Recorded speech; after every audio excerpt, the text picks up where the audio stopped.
I'm not going to address you by your pronouns for the same reason I don't talk to a schizophrenic's imaginary friends. Yeah. It's a mental fucking illness. Our food is banned in 30 countries. You know why? Because it's poison. But you can take it. They're looking out for you.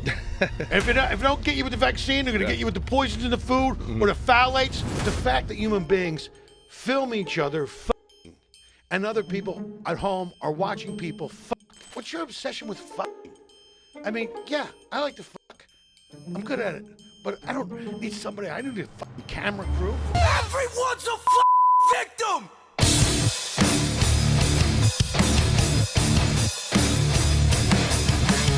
It's your boy Gerard Michaels here for another Gerard versus Evil. We got King Gooner himself, Christian Perello, over there in the booth.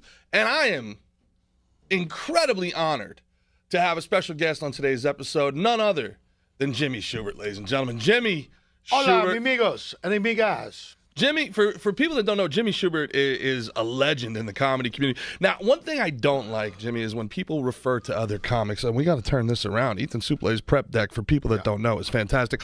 Buy Ethan Suplee's Prep Deck. Absolutely fantastic for weight loss tips. And also, go to telyrx.com. That's TELYRX.com. Use code SNT for 20% off. Who goes to a doctor anymore? You're going to go to a doctor, get a prescription, go to a pharmacist, get a prescription. TelyRx.com. Go there, talk to the doctor. He prescribes you. You buy it right there online. They send the prescription right to your door. It is faster. It is more effective. It is cheaper. TelyRx.com. Use code SNT for 20% off. Now, Jimmy, when people call you a comics comic, what do you think about that? What do you think about that term? I know what you're saying. Like, you know, there's a guy named Andy Kindler who used to be a comics comic, and he would play to the back of the room. But he was playing to the back of the room, and I thought Andy Kindler was hilariously funny. But also, it was over the audience's head. I mean, maybe on purpose, but I mean, you're entertaining the masses here, so it's like, you know, a lot of... You see, the thing I love about stand-up is you have to be really smart to get it. You have to realize that the guy is joking. It's satire. You know, some people, the people that sit in the audience get mad or walk out. Yeah. You talk about people getting triggered. I mean, watch fucking, you know, you get to watch Carlin and Sam Kinison. Pryor and Sam Kinison and Bill Hicks. And we grew up with Mad Magazine and Laughing. And it was like comedy was, we grew up in the era of fucking comedy. And so... you know, that's what we were weaned on. I used to remember listening to the Jimmy Durante albums. Jimmy Durante of the week. I wrote the book of the month. Cha cha cha cha. Your name is Cash. I used to put that on and mouth the words and do all that stuff. I mean, I mean, it was just like. I remember my grandfather watching. What was the one famous comedian? My God, he's so famous. And he would always have these like snide remarks that would go over people's head. It's hilarious by today's standards, but it was like really. Well, it's interesting. Was it Groucho Marx? Was it Groucho Marx? Yeah, Groucho Marx. He would sit there. And I like my cigar too, but I take it out once in a while. She had 8 kids. You know, I like my cigar too, but I take it out once in a while. Yeah. I mean, all that stuff. And someone just showed me that he had one joke. Abbott Costello did like a shit joke. They referred to it with castor oil. We were talking about they referred to it. I want the castor oil. I just want straight like it was doing a shit joke. Where you take if you're constipated.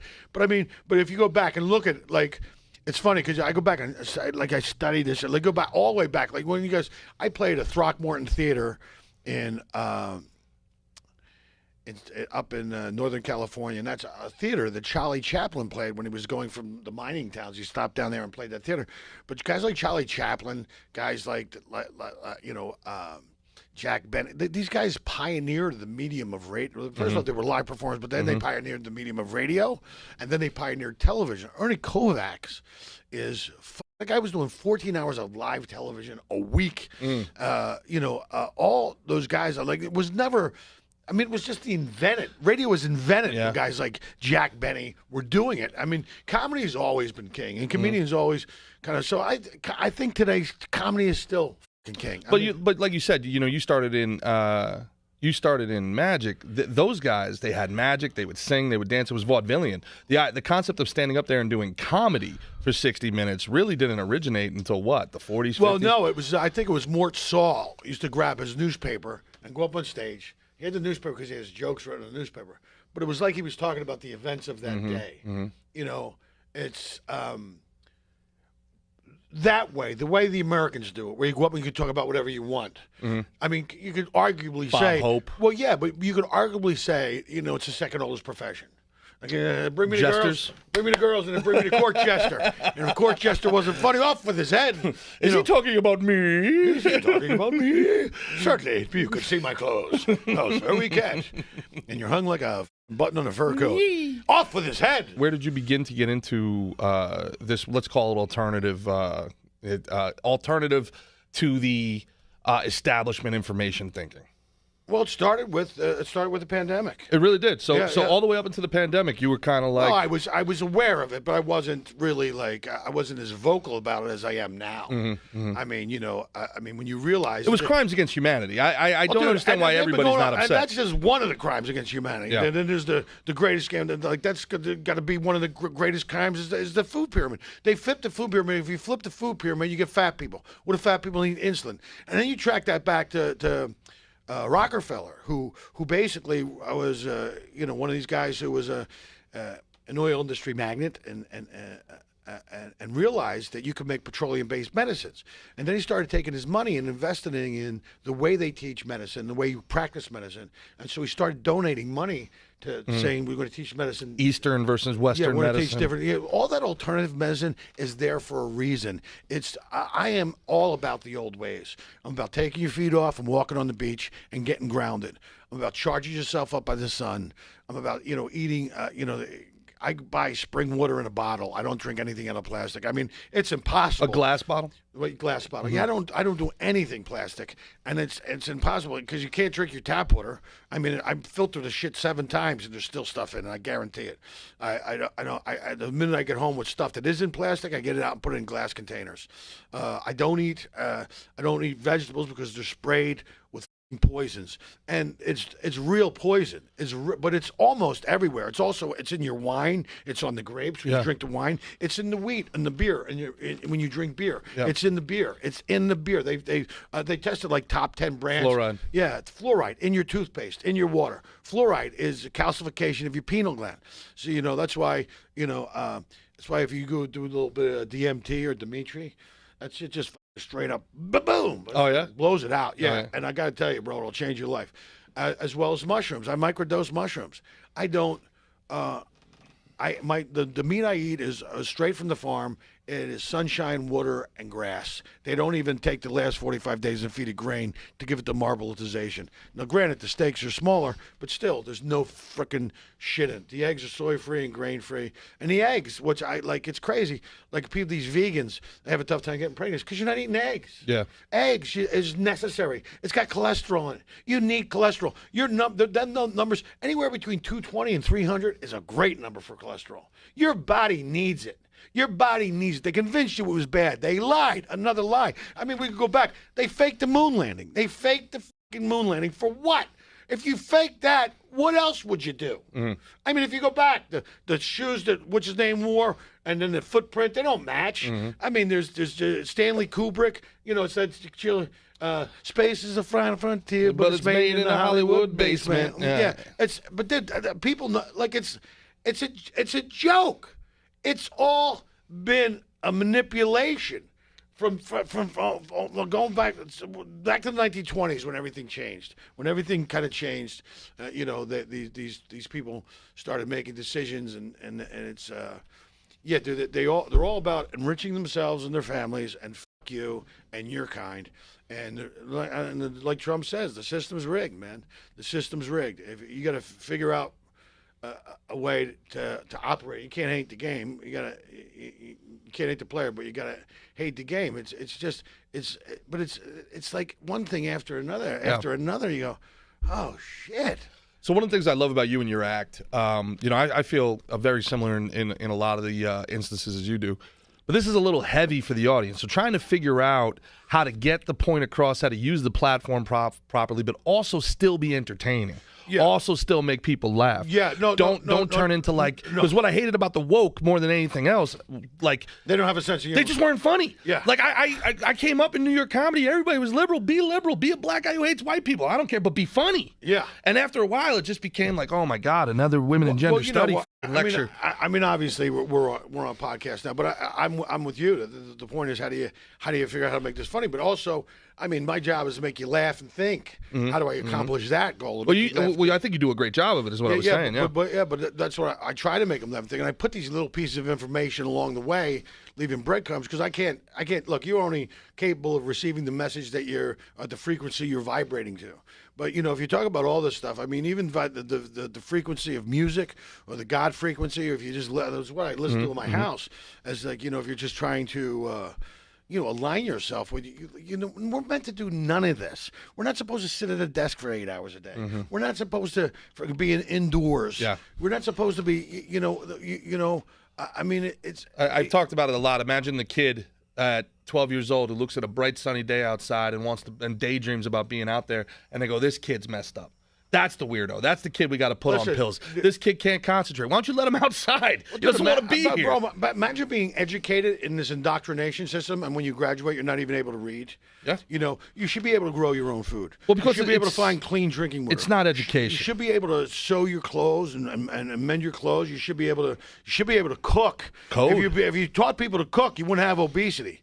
Believe me, it's better to raise somebody properly than fix a broken adult. It's better to but they don't want you This educated. is what they want. They don't want a hardcore. They want you obedient. They want you obedient. They don't want you to be able to grow your own food or being a craftsman or being able to do anything or being so unreliant on the government. You need to be dependent. They need you to be dependent. Well, that's what it is. But so, but and plus, it's all a joke. What does it mean anyway? You're here for a limited amount of time. What do you want to do with your fucking life? Figure out what feeds your soul, fill your head with beauty, and do that. Whatever it is, whatever that thing is you would do for free. Figure out how to make a living doing it. Figure out how to make. It's like that one thing. Everybody immediately goes to porn. No, well, everybody starts at OnlyFans. Well, yeah, but that's low vibrational shit. I mean, here's the problem: is you don't look. But I hate all that shit. First of all, I'm not going to subscribe to your OnlyFans because I'm not a weirdo. Number one. Number two is that you think that's all you're capable of. Is sad for you that you think your only value is showing your pussy to people and getting dicked on camera. I'm a porn star. No, you're somebody who makes bad decisions and lets people film it. I'm going to tag you. You're somebody with fucking daddy issues and trauma that hasn't figured out how to fucking give yourself real value.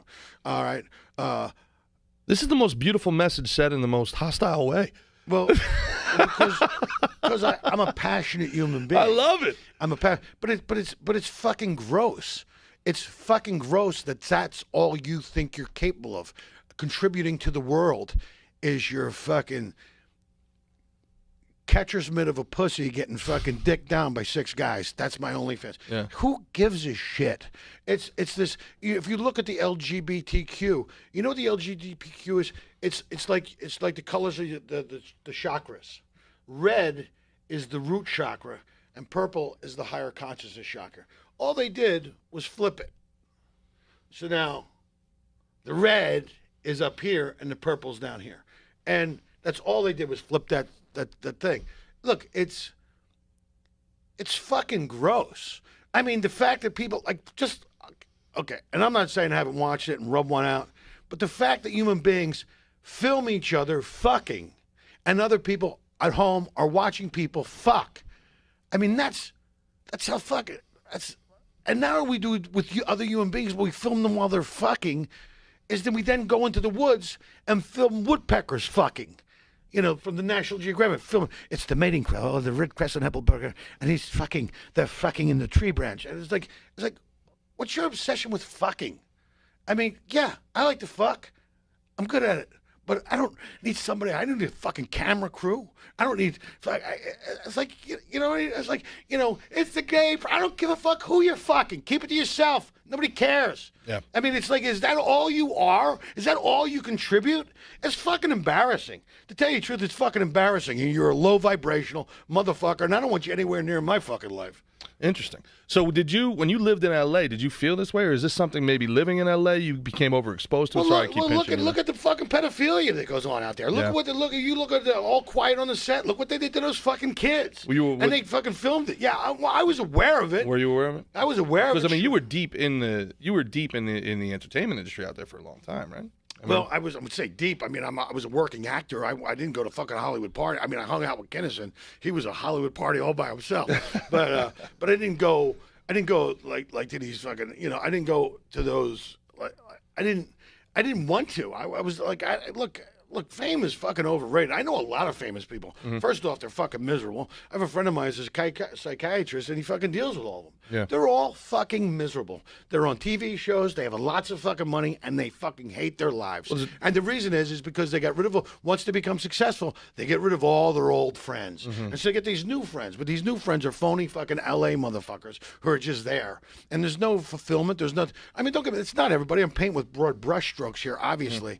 Mm-hmm.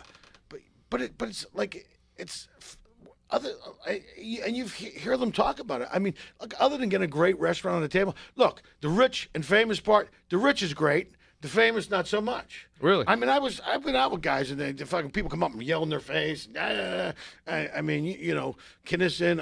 I know a lot of people. They're like, they're almost Kinison, I believe, started as a preacher. Is that right? Yeah, he was a preacher? He started as a preacher, but we'd be sitting there having dinner, and someone going, like in his face. Like do his act. Yeah, and Jim Carrey, I saw him on the David Letterman show talking about, can we just have a couple of your nose hair so we can tell people we hung out with you? Come on, just give us a pair of your socks. Like, people, it's like weird. Like that celebrity craving culture that we live in is fucking embarrassing. Those people are just fucking people, regardless of what you think of them. And I tell you, don't ever fucking meet your heroes, because you'll be really gravely fucking disappointed. Yeah, that much is true. Because it's a fucking, it's an image, and you would be surprised. You would be fucking surprised at how much not like that they are. I've operated in that car. I've hung out with them. I've talked to them. Well, sure. I mean, Bobby Lee is a great example. I mean, he kind of credits you with almost saving his career. Like, you took him in from literally the cold. No. Bobby was living in his car, and he was hungry, and I fed him. I took him down, and we went to he goes, well, I said, come on, let's go eat, man. What are you talking about, dude? I've been that guy. And people help me out. I help Bobby out. That's all. I mean, plus, I always looked after people. I've always helped people. I mean, it's the way. It's not my nature to do anything else. I'm not one of those guys. I'm not a bitter guy. I'm not a jealous guy. And my friends' wins are my wins. I let a guy sleep on my couch. He's now got 4 TV shows on Fox. His name's Jeff Appeloff. We started doing comedy back in the day. I freaking lent him 7 grand. He slept on my couch. I freaking fed him. Made sure the refrigerator was full when I went on the road. And now he's living in $1 million house. That I don't. Not like, look, this is what it's all. Have they reciprocated to you? Do you feel like you've gotten as much as you've given? Reason. No, I'm not saying that you do. I get it. But do you think that you've gotten as much as you've given?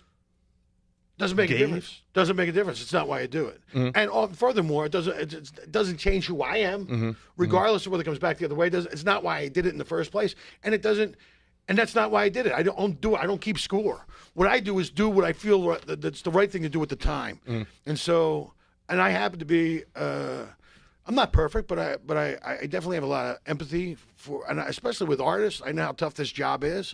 I don't. I've gone out of my way to help.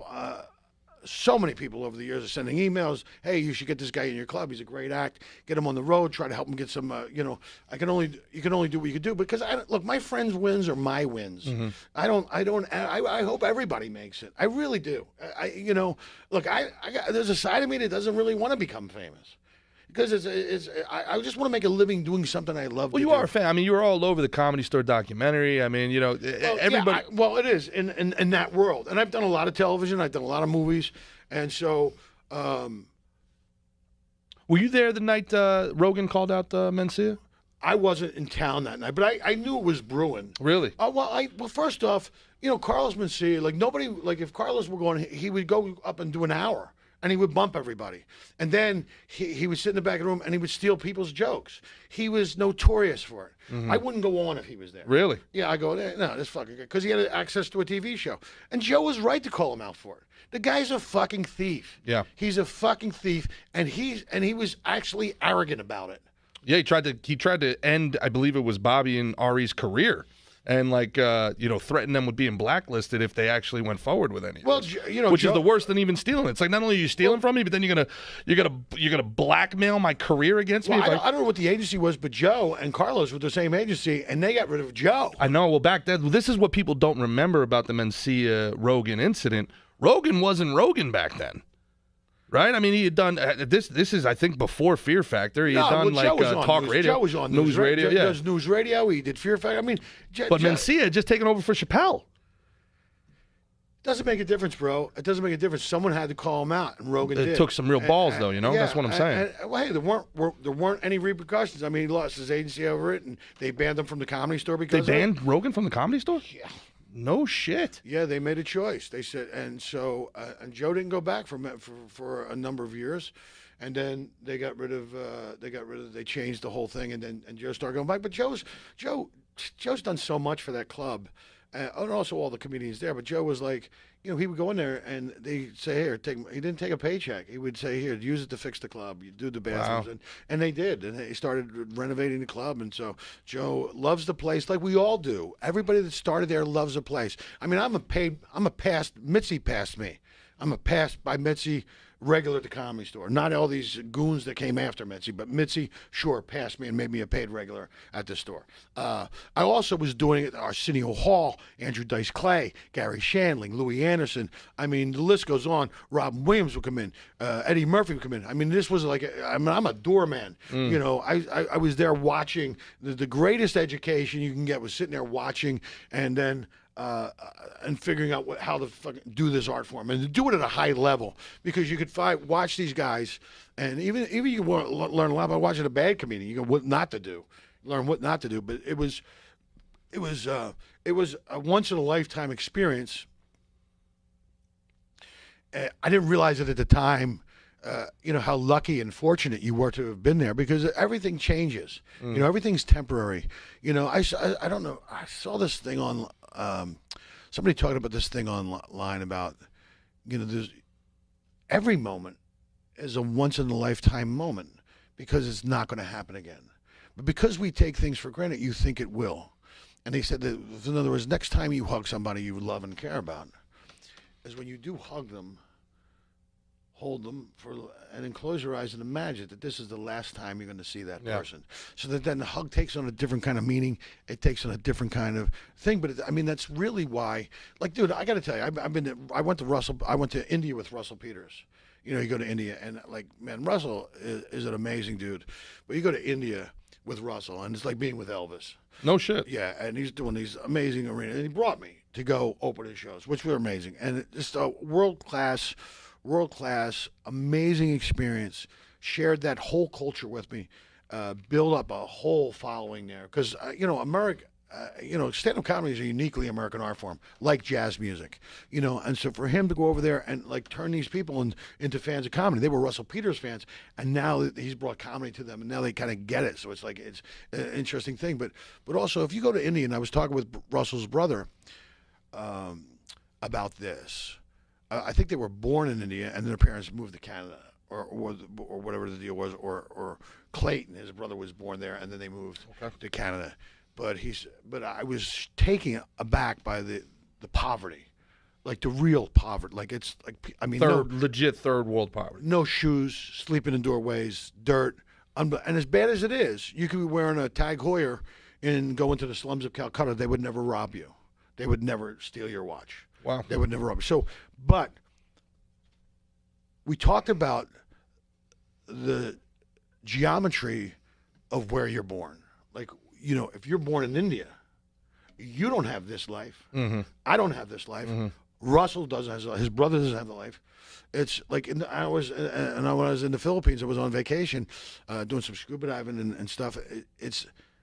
These places are so fucking poor. Yeah. You have no idea how lucky you are to be born in America. Is it fucking perfect? No. But you have no idea how lucky you are. I mean, dude, there's some mornings I get up and I just lay there and I just thank God and thank the universe and thank my ancestors for this journey that I'm on, because my life has been fucking amazing up until this point. I'm so fucking blessed. And because I've seen it.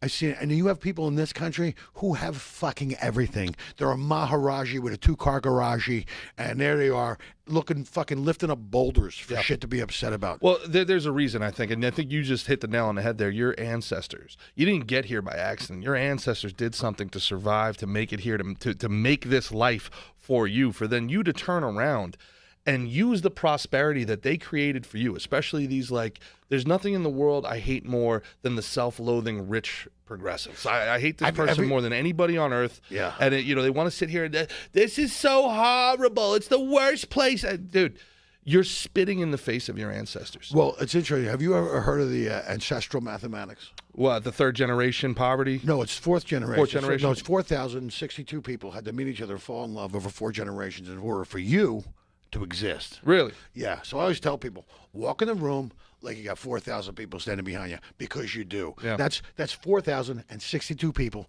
over that means your mom and dad. And then your mom and dad has a mom and dad, your mom and dad has a mom and dad. Sure. And then they have their mom and dad, their mom and dad, their mom and dad, their mom and dad. That's 8 times that by 16. 16 is 32. Over the course of 4 generations, they had to meet, fall in love, procreate in order for you to exist. Yeah. So do you think that's a fucking accident? Or do you think these people, look at all those love stories, all the pain, all the suffering, all the strife, all the travel to get you to this fucking point in your life for you to be miserable? I'm depressed. I'm upset. For what? Well, how much of it is actual insecurity that they don't think they'll be able to live up to the greatness of their ancestors? You don't have to be, listen, you're here. You're already great. You're here. You made it. You're born. Mm-hmm. Okay? You won the race. You were the sperm that won. And then figure it out. Figure it out from there. I mean, it's not that tough. Be a good fucking person. Yeah, be of service. Educate yourself. Be of service. Be of service. Be of service of people. So, you know what they say? Talk about purpose. I got to find my purpose. You know what your purpose is? When you're doing your purpose, it's what happens to other people while you're doing it is what you're supposed to be doing. For me, it's making people laugh or doing that. And I never, I love it so much. I love just making people laugh. And I never take it for granted. I never go up, because there's only 12 people in the audience. Go, oh, I never do that. I always give it 110%. No, I've seen you. It's incredible, the energy you give the people. Yeah, but what I'm saying is I'm so blessed to be able to do this. And, it's funny. And, it's funny. It's called vitamin G. It affects everything. It affects your whole entire being. That's what I should have called this show, Christian. Where was he when we were naming shows? Great. Vitamin G. Great name. Gratitude. Vitamin G.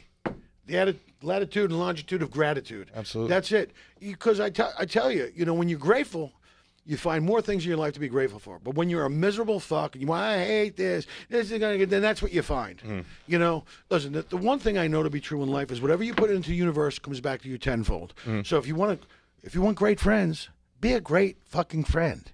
If you want to be loved, learn to love people. Yeah. It all starts with you. Vibrate at that frequency, and like you said earlier, whether it comes back or not doesn't make a difference. Yeah, well, you said something, because then you're doing it because you expect something, and then that is not pure. Yeah, you're quid pro quoing it. No, I agree with you. Don't quid pro quo it. Do it because that's who the fuck you are. Yeah, do it because it's the right thing to do. That in and of itself is its own reward. I really believe it. And oddly enough, the reason I was going down that route is, and my audience knows this, I talk about this all the time. Once I was able to make a shift, and it was a very difficult shift, from going into a room and saying, oh, hey, how can I meet this guy? What can I get out of him? To going into a room and being genuine about it. Like, all right, well, how can I add value to this person? How can I help this person? What can I do? And switching your mentality to that service mentality, output instead of input, it's actually been the most important change in my life. Yeah, well, it's no much interesting. Stop looking at people as people and start looking at them as energy. Start looking at it as energy. Start looking at it as like energy, because that's all it is. Everything's energy and vibration. Start looking at people like the energy. Instead of looking at people as bad or dishonest, they're just not leveled up. Mm-hmm. They're not. They haven't. They're at a different level. That's all. It doesn't mean they just haven't. I mean, it takes a lot of work to get to level up. You have to really do your own shadow work. You have to look at all the bad parts of yourself and forgive yourself. You should forgive people. Most of all, you should forgive yourself, because you're only capable of doing, like, it's like, look, well, my parents perfect people? No, but they did the best fucking job they could, and they love me. Am I perfect? No, but I work on myself every day. I try to be the best version of myself every day. I try to, eat right and take care of myself, and I journal, and I'm grateful, and I meditate, and I try to go out into the world and be of service. And this is something you were saying to me off camera that you really respected about Rogan. We were talking about playing the mothership and how much we love it, and how much you've seen him give back to other people over the years, and that's what you respect. Well, yeah, his karma, like, dude, to watch what he's done with that club, to watch is what, like, he's honored the thing of the Comedy Store, which is to give all these young up and coming people breaks and opportunities. There's a lot of guys who have careers because of Joe. Sure. I mean, Joe's like the dude today. Tony Hinchcliffe. Yeah, but no, Tony's really funny. Tony's really of course talented. he's funny, but there's no question about it. Tony's built his own thing with the Kill Tony show. I mean, he had some help. Yeah, obviously being exposed to the Joe Rogan audience. Yeah, but Tony is every bit as funny as anybody I've ever hung out with in my Tony's a funny dude. But great. Without Rogan, think he would have made it on his own? Well, I got this for you, bro. The Kill Tony show's selling out freaking auditoriums. So the guy's been doing that for years and years and years. He's built it, bro. Brick by brick by brick by brick. You can't take anything away from Tony. I'm not taking Joe helped him is not taking away. No, you're right. And exactly right. The thing is that yeah, but I was talking karmically. The great things he's done for a lot of comedians, and also the comedy industry, and going all the way back to the Carlos Mencia thing. I mean, Joe, like that is monstrous. Yeah. And he loves comedy. You could tell he does. Like, Ron White loves comedy. Like, you see these guys, people love it, man. Some of the greatest laughs you have at that club and backstage in the green room, And so anyway, but it's everybody's got to figure out what their path is or what their journey is. It's everybody's on their own path. It's like, I've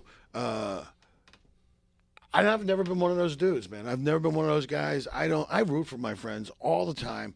I hope they become as successful as they want to be. Have you always been this way, Jimmy, or is this something you came to? No, I've always been this way. I don't, because it's like you either get bitter or you get better. There's no fucking excuses here. You don't get the fucking excuse. You don't get to pick and choose. I'm not here because I represent, like, everything I've got in my life. I've hustled for. I've every scrap of meat from that table I had to fight for. Every audition, every freaking acting class, driving myself across country by myself when I was 19 to go start working as a doorman at the Comedy Store. All those nights of not paying and driving out of the way to radio and promoting myself and doing all this stuff and building it brick by brick by brick by brick. And, I've had an amazing life, and it's the life I wanted. I'm also a magician member of the Magic Castle. I've also been able to act in movies and TV, and I'm also a great stand-up. Hilarious. And these were the things that I wanted to do with what I wanted to do. I mean, and I make a great living doing it. And so is that a win? Yeah, it's a fucking win. I've been doing it for fucking 30 years. I started when I was fucking 17. Grinding, though, man. Yeah, grinding. Yeah, but, the thing of it is now is, but I'm still grateful for all of it. The wins, the challenges, the losses, all of it. I don't care. Look, man, it was a life full of fucking adventure. I've gone to Afghanistan to entertain the troops with Steve Byrne and Pedro Hernandez and Dave Mordell and Drew Carey. I've been all over Europe doing military, armed forces entertainment, welfare, morale, recreation, and DOD tours, Department of Defense tours, where I've done shows in war zones for the American troops. So I've done, been in movies. I've done theaters. I've done freaking theaters in India. I've done casinos. I have casinos all across America. I'm working with my buddy Steve Trevino. We're doing some shows up in. He's a funny dude, huh? Dude, I love Steve Trevino. I love him. He's the same kind of attitude. Okay. He's a really good family guy. Loves it. Knows he blessed. Gives back. Great human being. And a man's man. And he loves his dad, and he honors the veterans and police, and he's not ashamed about any of it, And so I love him. He's a fucking hilarious guy. I mean, he's really funny.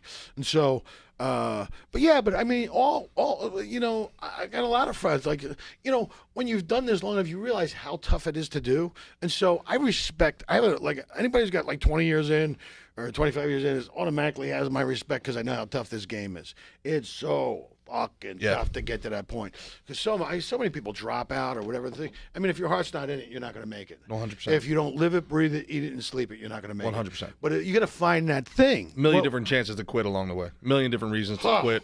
A million different reasons to pack it up and say, man, until the universe realizes that you're not going to go anywhere, and the universe loves a stubborn soul. And then eventually it starts to bless you, and you start to make some dreams come true, and you get your first movie role, and then you start working in television, and then you start getting development deals, and then you start, you know, doing the thing, and then you start having a career where your schedule is packed, and you got bonuses and door deals in place, and you're going, yeah. That's what they say. It takes 15 years to create an overnight success. Yeah, and Mark Maron does a joke. Unfortunately, it's the same exact amount of time it takes to create an overnight failure. Same time to make a complete another failure. And Mark worked the door back there, and I love Mark Maron. I mean, I'd like to say again, there's another guy. I'm really happy for his success. He's in movies now. His podcast is freaking huge. He was great in Glow. He was fantastic. Yeah, you know, I mean, I fucking, I did an episode of Maron with him. Mark gave me an opportunity to go do a guest star on the thing with him. It was fun, man. And it's like, you know, these guys put their dues in. They paid their dues, man. You win. Get everything you can get. I promise you, you deserve it. So, Jimmy, what do you have coming up next, man? Where can the people find you, and how can they support you? Well, they can go to jimmyshubert.com as my website. You can follow me at Instagram at Jimmy Shubert. I don't have Twitter. I don't do fucking Twitter. But my Facebook fan page is Jimmy Shubert Comedian. And also, I have a TikTok, Jimmy Shubert. But yeah, you go to my website. It has links to all that stuff. But I got dates coming up in Chicago, the 25th through the 27th. I'm going to be at Zany's downtown. The next following week, I'm going to be the 29th through August 4th. I'm going to be at the Stratosphere at the LA Comedy Club out there. I got a couple dates I'm doing with Steve Trevino in Atlantic City in Maryland at the casinos up there. And I'm working with Steve on the 6th and 7th. We're out at Naples at Off the Hook Comedy Club. I'm doing some shows out there. Oh, fantastic. And so, and I got a gig I'm going to be in St. Pete on July 19th at the Sidor Palladium out there in St. Pete Beach. You can get tickets to that. It's a great little gig. It's a small kind of intimate room. And then so I'm working up there, and then I think in August I'm going on vacation. I'm going to get lost in the world for a couple of weeks. Yeah, I think I'm going to do the same thing. Yeah, I like going places where like you just haven't been. Got to before. recharge your batteries, you know. Well, you just got to get off the grid. Yeah. A backpack and and just go with your cell phone and just go. Like, you know, I was in I was just working in Hong Kong in April. You know, I did that it's like, you know, this year, like, look, especially after what happened the last 3 years, I've lost, people are dropping dead left and right, and you don't even know if you're going to be next or whatever. Live your fucking life. I can't afford it. Charge it. Have fucking representatives from fucking the credit card companies that you're fucking trying to get some money. Go live your fucking life. Yeah. Good luck trying to repossess the memories from Hong Kong. Yeah. No, but it's. I was working over there at my buddy Jameson Gong has a club over there, and we did some shows over there. So it was great. And then from there, you can go to Phuket. In English? Yeah. Oh, no shit. Believe it or not, dude. I did China 3 times. Is that right? I did the Kung Fu Comedy Club. There's English speaking on. They call them expats. They're over there teaching English to the Chinese, a lot of these college kids and stuff. And so, yeah, I did like 3 years. Did they give you any beef with your material? Did they say you can't say this, can't say that? I don't work that way. Gotcha. I don't go to another country and then fucking. And let me tell you another thing about the Chinese government. He's dead. You know, I'll tell you what's wrong with this country. You know what's wrong with this country?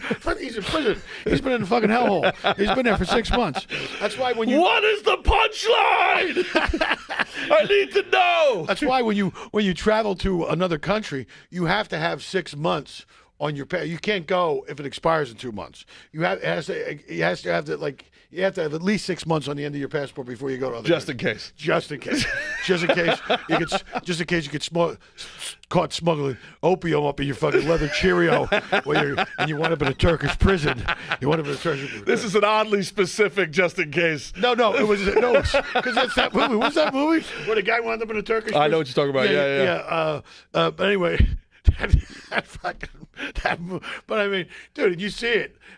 You see it. They have a show. Guys are getting caught. Like, what were you fucking thinking? Yeah. Like, dude, if you get caught with a roach. Oh no! Like you go to Singapore, you get caught with a roach. Crazy. You go to jail for life. The dude who tried to steal the dude who tried to steal the poster from North Korea, and they lobotomized him. He came back a vegetable. Oh, bro, I'm telling you. Again, you live in America. Get down and kiss the fucking tierra firma that you walk on and be grateful you're fucking from here, because they don't give a fuck in other countries. Ask that fucking Brittany Grenier about her fucking experiences in fucking a Russian prison. Like, they don't fuck around. She stands for the anthem now. I got news, yeah, and she's happy to do so. And I'll tell you what, when I would travel internationally, I go through my bags. I check every nook and cranny, make sure nothing. Just in case. Because I like my ass fucking exit only. You know what I'm saying? I don't want to be over there being able to. He was just in a Turkish prison. Unless it's a lady boy, he spends a lot of time out there. You gotta keep an open mind. The guy went over to the Turkish prison. Now he can do deep knee bends over a fire hydrant. You know what I'm saying? No, dude. I'm telling you. They don't fuck around, and you shouldn't either, bro. It's not a joke. No. Bro. You should read the reports, read the custom reports before you go somewhere, and then you can go get lost in the world. Once you know the rules of the game. And as Americans, we need to know the First Amendment does not exist elsewhere. No, there's a dude that spent, Christian, look this up just so I know. I believe the guy spent 6 months in prison for a prank where he put a pound of bacon on the steps of a mosque in Britain, and they put him in jail for 6 months for it. So they don't fuck around. If you're traveling internationally, they don't fuck around. Leave your fun and games back here and your pranks. Yeah. Conversely, we have a big audience in Australia for some reason. All you Aussies and you Brits that you come over here. Get your fuck around out of your system. You can put bacon wherever you want out here. Enjoy. This is the land of sarcasm and fuckery. Enjoy it. Come on over here. I love those prank shows where they prank the wrong guy. Correction, it was 12 months. 12 months? Yeah. He did a year. In a Bristol. They gave him a month per ounce of bacon on the steps. Yes. Holy shit. Yeah, bro. Hey, that reminds us, tomorrow is the 4th of July, and we have 1,776 reasons why we don't got to put up with that bullshit. God bless America. God bless Jimmy Shubert. God bless you, Christian the Gooner Perello. Go to telerx.com. Use code S&T. Tell them that we sent you. Check out Ethan Supley's. Get some ivermectin. Stock up. They got it. They have that. They got that stuff. Dude, I know. I got one of those. I got one of those wellness kits, and I got all the. all the stuff. I got ivermectin. Yeah. I got. Those were our old sponsors. These are our new sponsors. Okay, great. That's right. So go to here, get the kit, stock up on the ivermectin. That's bro, right. It's a great story. 70-year-old dude, smoked, drank his whole life. Found out he's got a couple of tumors. They want to put him on chemo. All this other stuff. And the dude says, "Nope, ain't doing it, man." And he goes home and he starts taking ivermectin. Takes it for about 2 months. We go, look, you gotta come in. We're gonna get you check you out. Gone. Really? Gone. I've heard fasting too. I've heard fasting bro. cancer. Are you kidding me? Fasting's been around since the Bible. I got news for you. The best meal that the body has is itself. Because when you go into that ketosis state, your body starts eating all the bad shit first. All the bad shit it eats first and then I'm telling you, fasting is so unbelievably healthy for you, and it's fucking free. Mm-hmm. So it's the best thing. So you watch, so you're an animal. So you ever notice when an animal gets sick, what's the first thing it stops doing? Eating. Is that right? Yeah, stops eating. So I do it once a week. You fast 24 hours? 24 hours. 24 hours. You do lemon water? I do lemon water. I do cayenne. I do black coffee. But if you did a 72-hour fast, if you had the balls big enough to Mickey does it all the time. We got to get Mickey. Yeah, but he does it for weight. Yeah. But also, it completely resets your immune system. Also, your probability of cancers go down 70% and it's higher in some studies. Goes down. If you just did a 72-hour fast, your lifetime expectancy of getting it 70% goes down. There's a great account, big fan and friend of the program. We're fans of him as well. The Panda Man official, Yeah. on Instagram talks about this a lot. Check him out. Check out Jimmy Shubert. This has been Gerard versus Evil. Enjoy the 4th of July. I will be back Monday. There will be no Friday episode. I will be back Monday. God bless America. Everyone's a victim!